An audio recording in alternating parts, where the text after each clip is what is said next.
I always get asked,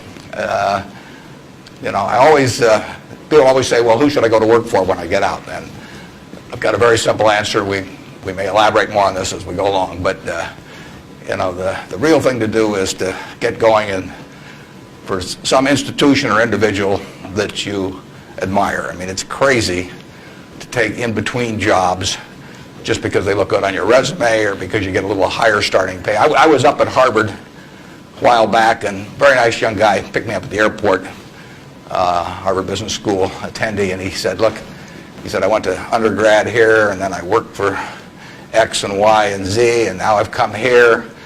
And he said, I thought it would really round up my resume perfectly if I went to work now for a big management consulting firm. And I said, well, is that what you want to do? And he said, no, but he said, that's the perfect resume. And I said, well, when are you going to start doing what you like? And he said, well, I'll get to that someday. And I said, well, I said, your plan sounds to me a lot like saving up sex for your old age. It just doesn't make a lot of sense. I told that same group, I said, go to work for whomever you admire the most. And I said, you can't get a bad result. You'll jump out of bed in the morning and you'll be having fun. And the dean called me up a couple of weeks later. He said, what'd you tell those kids? He said, they're all becoming self-employed.